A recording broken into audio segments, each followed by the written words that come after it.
Francis മാർപ്പാപ്പയെ ഇന്ത്യയിലേക്ക് ക്ഷണിച്ച് പ്രധാനമന്ത്രി നരേന്ദ്രമോദി. തെക്കൻ ഇറ്റലിയിലെ പുലിയിൽ നടന്ന G7 ഉച്ചകോടിയുടെ ഔട്ട്റീച്ച് സെഷനിൽ പ്രധാനമന്ത്രി നരേന്ദ്രമോദി ഫ്രാൻസിസ് മാർപ്പാപ്പയുമായി കൂടിക്കാഴ്ച നടത്തി. സാവെല്ലത്രി പട്ടണത്തിലെ ബോർഗോ ഇഗ്നാസിയ റിസോർട്ടിൽ നടക്കുന്ന G7 ഉച്ചകോടിയുടെ സമ്മേളനത്തിനിടെ ഇന്നലെ വൈകുന്നേരം നടത്തിയ കൂടിക്കാഴ്ചയിൽ ഇന്ത്യ സന്ദർശിക്കുവാൻ മാർപ്പാപ്പയെ മോദി ക്ഷണിച്ചു. മാർപ്പാപ്പയെ ആശ്ലേഷിച്ചാണ് പ്രധാനമന്ത്രി മോദി സൗഹൃദം പങ്കുവച്ചത്. ഇരുവരും സൗഹൃദ സംഭാഷണം നടത്തി.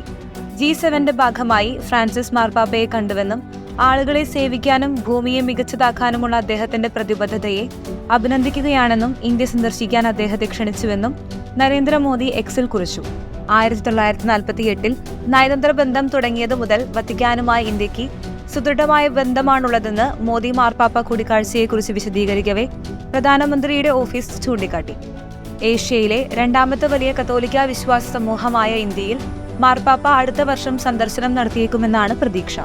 2021 ഒക്ടോബറിൽ വത്തിക്കാനിൽ വെച്ച് മാർപ്പാപ്പയുമായി പ്രധാനമന്ത്രി മോദി കൂടിക്കാഴ്ച നടത്തിയിരുന്നു.